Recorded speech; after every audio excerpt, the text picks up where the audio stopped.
मित्र, गए सच्चीगाल कार्यक्रम में पां नीति वचन जे 27वें अध्याय जो अभ्यास पूरो कियो हो।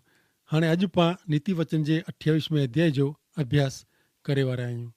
तो सुणो नीति वचन जो पुस्तक 28मो अध्याय ने तंहिंजी पहली कलम। कोई माण्हू पुठिया पियो न वे त पण भूंडो भॼी वञे थो, पण नेकीवान सिंह जहिड़ा वहनि था। मित्र, हिते लिखे में आयो आहे कि भूंडो माण्हू बूंडाए करे थो, पण मुश्किल जे टाइम में उहो दरिजी वञे थो। कुरो कहणो उन्हनि खे सम्झाइजे नथो, कारण इन में बूंडाई आहे अने उहो भूंडो करे थो अने इन में उहो दरिजे थो।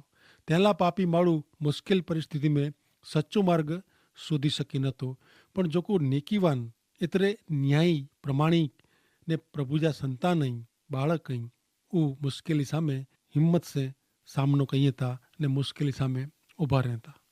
याकूब जो पत्र 4 अध्याय ने 7મી कलम में लिखल है कि ऐं ईश्वर के आधीन थियो, शैतान सामे थियो एतिरे उहो आनू छेटो बजंदो।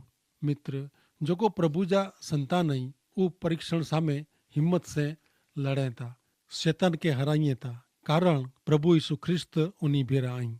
मित्र, शैतान ते जीत मेळवेला प्रभु यीशु आंजी पण मदद करे सघनि था।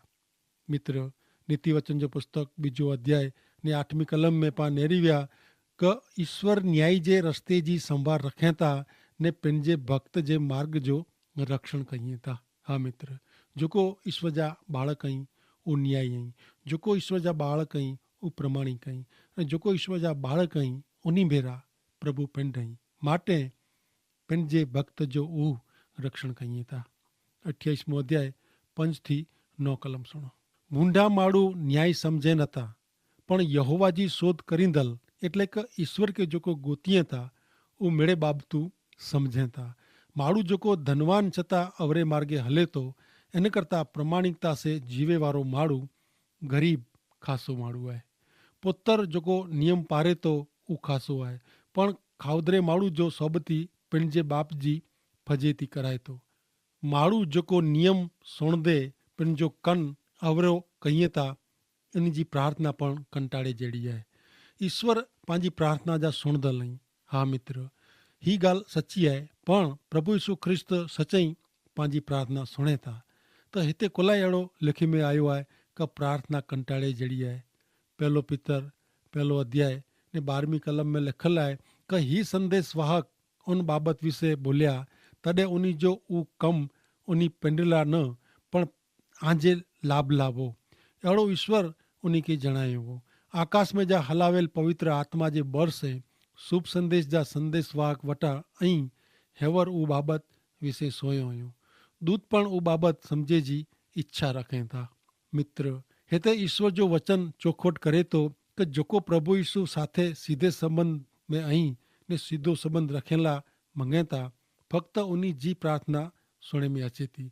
पण जब बूंडो माड़ू पंहिंजी बूंडाई छॾीने पछतावो करे त ईश्वर उन्हीं जी प्रार्थना सुने था। प्रार्थना ईश्वर सुने था, पर जेको प्रभु में ऐं इन जी ख़ासि प्रभु ध्यानु रखनि था।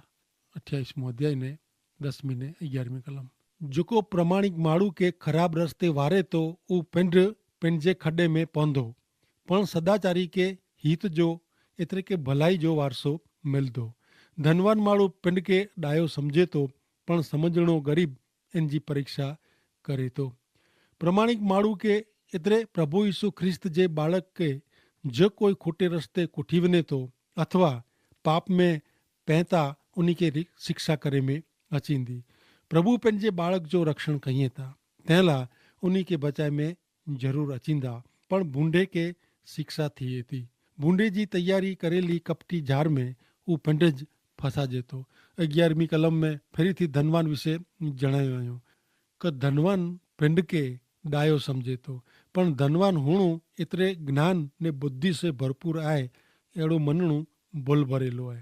कारण धन से माड़ू मेड़े मेळवी सके न तो, कारण पैसे से दुनिया जी भौतिक ने नासवंत चीज वस्तु मेळवी सकाजे थी, पण धन से ज्ञान, चतुराई, शांति, आनंद ने आध्यात्मिक बाबत जड़ी शाश्वत ने सार्वकालिक बाबत गणी सकाजी नथी ने वो विकांदी मिले पण नथी। उहो मात्र प्रभु यीशु ख्रिस्त ॾेई सघनि था अने तंहिं वाटे प्रभु यीशु ख्रिस्त वटि पाणखे अचणो खपे। हाणे अॻियां न रहियूं 28वें अध्याय जी 12वीं ने 13वीं कलम। जॾहिं नेकीवान जी जीत थिए थी तॾहिं उहो घणे ख़ासो लॻे थो, पण बूंडे जी चढ़ती थिए थी तॾहिं माण्हू लिकाए वञे था। माण्हू जेको पंहिंजा पाप ने भुल लिकाए थो इन जी आबादी थींदी न, पण जेको इनखे क़बूल करीने इन जो त्याग कईं था उन्ही ते दया करे में अचींदी। मित्र 13वीं कलम ते आजो ध्यान डोरेला मंगा थो।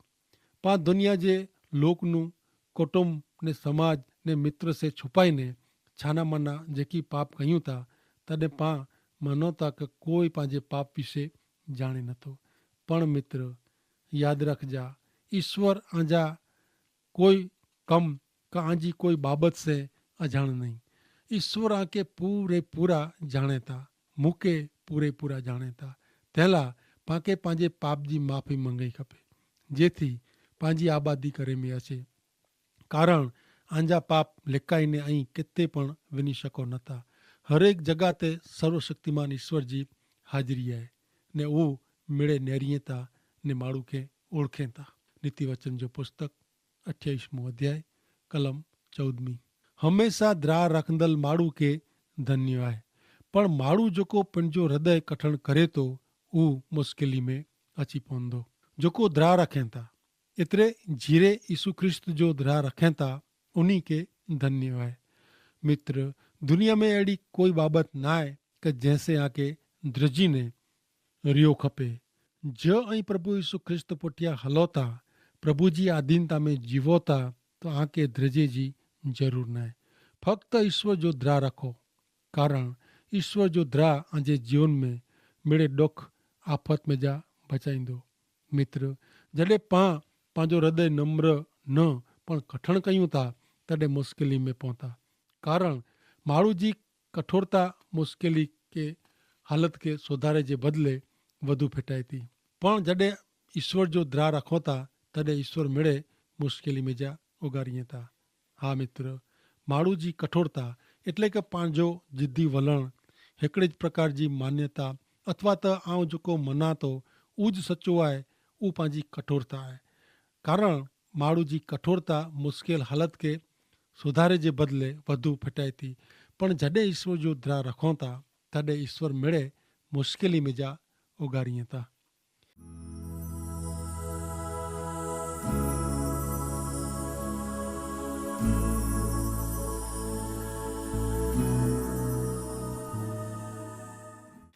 नीति वचन 28, 17 ने 18 कलम।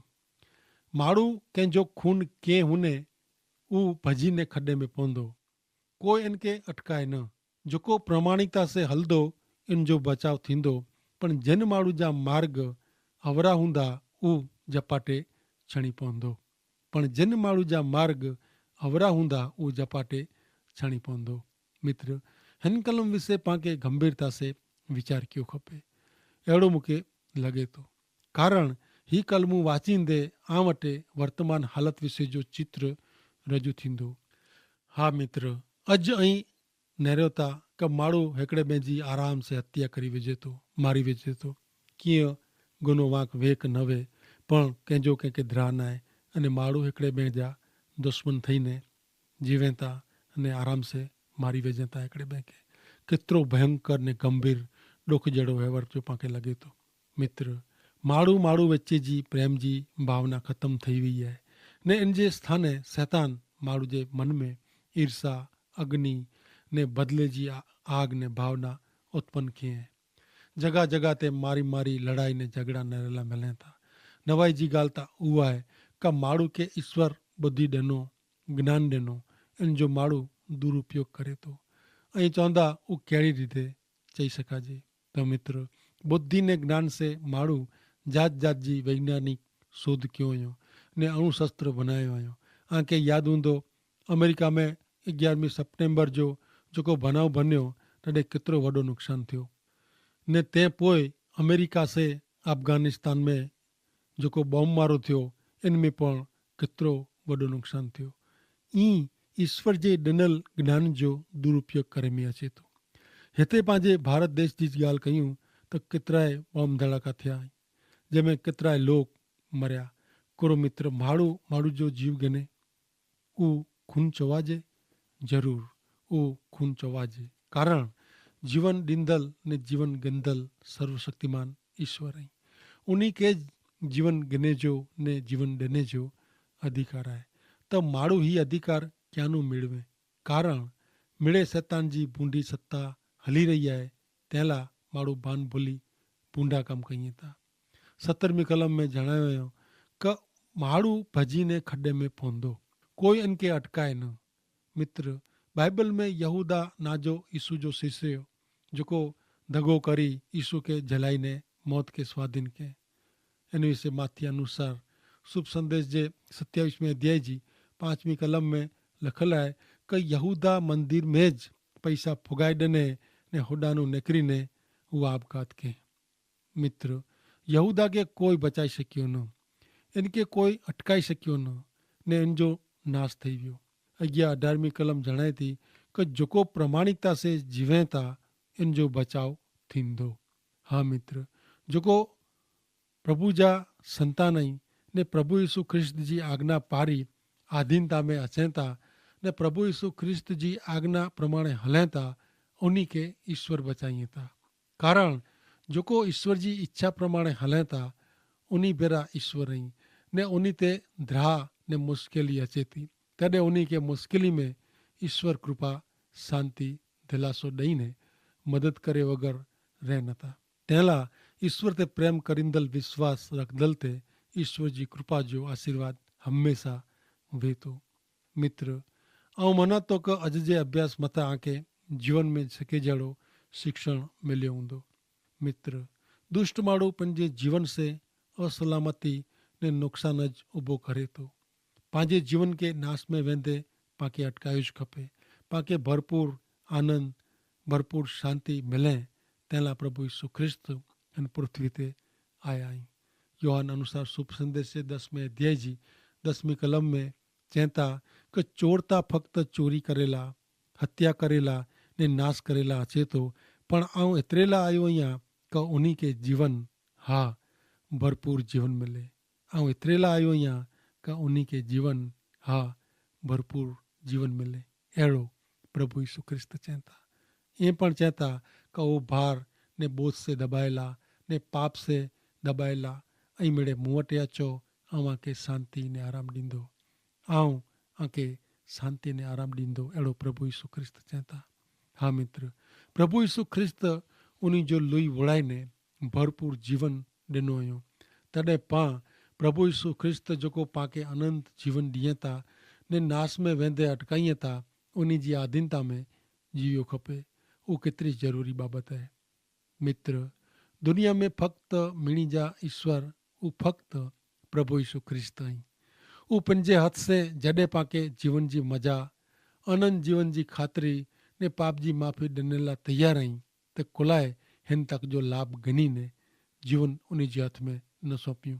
भले हाणे पाण हेॾियूं नीति वचन जे 28वें अध्याय जी 19 थी 23 कलम कुर्चे थी। हिते लिखियलु आहे कि माण्हू जेको पंहिंजी ज़मीन खेड़े थो इनके अति घणो अनाज मिलंदो, पर नकामी बाबति पुठियां हलदल ने नकामी बाबति पुठियां दौड़ंदल ते नुक़सान अची पवंदो। विश्वासु माण्हू आशीर्वाद से भरपूर थींदो, पर माण्हू जेको साहूकार थिएजी तकड़ करे थो इनके शिक्षा थिए वगैर रहंदी न।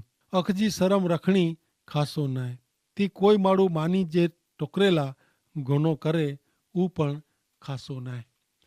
बूंदी नज़र वारो पैसे पुठियां दौड़े थो ने जाणे नथो कि पिंड ते नुक़सान अची पवंदो। जिब से वखाण करींदल करता माण्हू खे ठपको ॾींदल वधू कृपा मेळवी सघंदो। हिन कलम विषय जेको सम्झाए में आयो आहे इन विषय पां अॻियां नेरी विया आहियूं। त हाणे कार्यक्रम में अॻियां वधंदे सुणो 28वें अध्याय जी 24वीं कलम। हिते चवनि था कि जेको पंहिंजे माता के कि पिता के लूटीने अहिड़ो चए कि हिन में कीअं गुनो न आहे, उहो नाश करींदल जो दोस्तार आहे।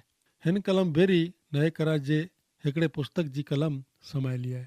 माथी अनुसार शुभ संदेश जे 7वें अध्याय जी 11वीं कलम में लिखल है, અહીં ભૂંડા છતાં આંકે આજે બાળક કે ખાસી વસ્તુ ॾिने जी ख़बर आहे त पोइ આજે આકાશ जा ईश्वर पिता जेको उन्ही वटे मंगणी कईं था उन्ही के इन्नू वधु खासी बाबत नहीं ॾींहुं करो।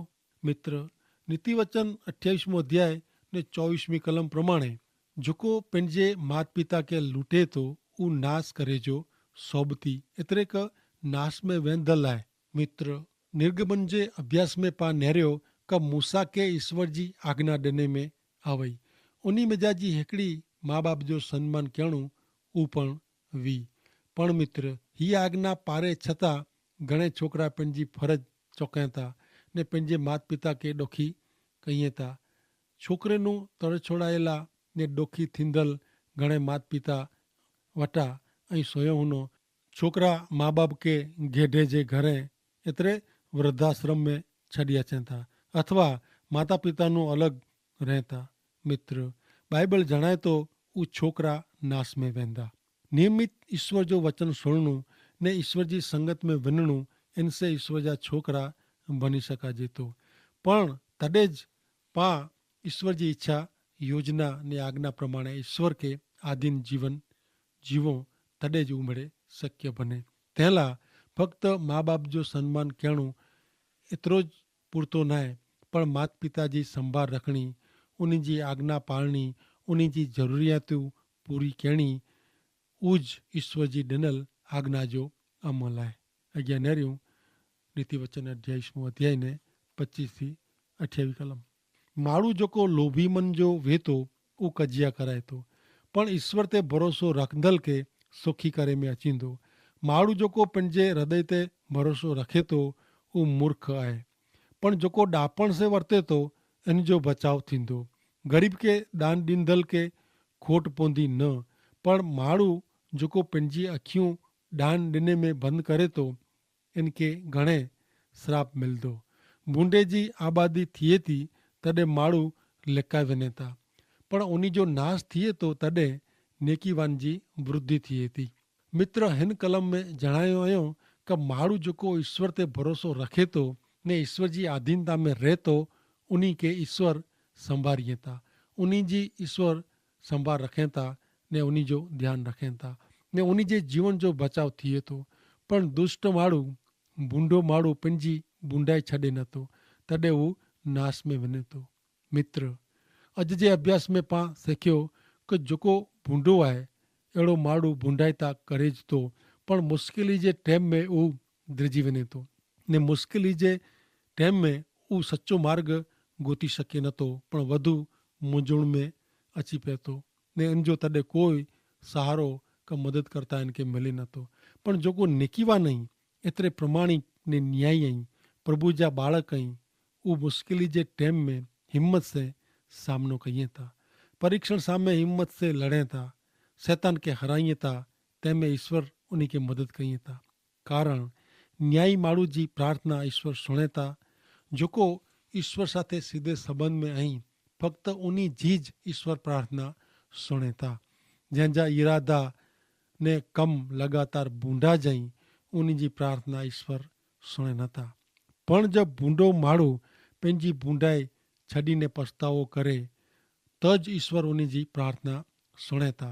तंहिं लाइ इनके प्रभु यीशु ख्रिस्त वटि आयो खपे, इनके पंहिंजा पाप प्रभु यीशु ख्रिस्त खे वताए खपे, इनके प्रभु यीशु ख्रिस्त के पंहिंजा उद्धारकर्ता मुक्तिदाता तरीक़े स्वीकार कयो खपे ने तॾहिं ज उन जी प्रार्थना सुणे में अचींदी ने तॾहिं ज प्रभु यीशु ख्रिस्त चए था कि पाप ने बोझ से दबाएला ऐं मूं वटि अचो ऐं माफ़ी ॾींदो, आराम ने शांति ॾींदो। जेको हमेशह ईश्वर जो द्राह रखे था इनके धन्य आहे। ईश्वर जो द्राह रखो, कारण ईश्वर जो द्राह तव्हांजे जीवन में दुख आफ़त में जा बचाए थो। मित्र, जॾहिं पाण पंहिंजो हृदय नम्र रखूं था तॾहिं ईश्वर पाण भेरा आहीं। कारण प्रभु यीशु ख्रिस्त ने चयो कि आउं नम्र अने ग़रीब आहियां, तीअं ऐं पण बनो। कारण प्रभु खे नम्रता गमे थी ने प्रभु जे बालक जो उज लक्षण हुअणु खपे कि जहिड़ा ईश्वर आहीं तहिड़ा इन जा बालक पण बने, सहनशील, नम्र, मायाळू अने ते माटे प्रभु के पंहिंजे हृदय में रखण जी ज़रूर है। पण ईश्वर जो द्रा पाके नम्र बनाए तो ने तॾहिं ज पां ईश्वर पाके मेड़े मुश्किली में जा पाके बचाईए था। पण हृदय कठण रखो तो ईश्वर पाके कॾहिं पण मदद कई नथा। पण पाके मुश्किली में वधु हिम्मत ॾिनी वे, हिम्मत मंगणी वे, हिम्मत से कम पाणू वे तो पाके ईश्वर जो द्रा रखणो घणे ज़रूरी है। ईश्वर जो द्रा रखंदल माण्हू के धन्य है। पण कठण हृदय करे तो उहो मुश्किली में अची पवंदो। तो ईश्वर पिता वटि पां प्रार्थना कयूं कि ईश्वर पिता असांजे जीवन में असीं खोटी जिद कि खोटी कठण वलण न रखूं, असांजो मन हृदय नम्र रखूं कि जेथी करे ने असांजी नम्रता से ईश्वर पिता ऐं असां भेरा रही सको, असांजे कम के ऐं सफल कई सको ने असांजी मुश्किली मानगी बीमारी में ईश्वर पिता जॾहिं असीं नम्रता से वटि विनंती कयूं था, प्रार्थना कयूं था, तॾहिं असांजी सुणी सको। माटे ईश्वर पिता असांजो हृदय ऐं नम्र बनायो, ग़रीब बनायो, जेथी करीने असांजे जीवन द्वारा ईश्वर पिता जो मान महिमा थिए। जेको आंजा वचन सुणेला वेठा आहीं उन मिणी के ईश्वर पिता जो आशीर्वाद ॾिजा अने कोई पण जात जी मांदगी मुश्किली तकलीफ़ वे तो उन जी तकलीफ़ूं उन मांदगी छेटी कई जा, अहिड़ी असांजी विनंती है। भले मित्र, हाणे अॼु जो कार्यक्रम पंहिंजो समय ते पूरो थिए थो। अगले कार्यक्रम में पां ईश्वर कृपा से फिर मिलंदासीं। आमीन।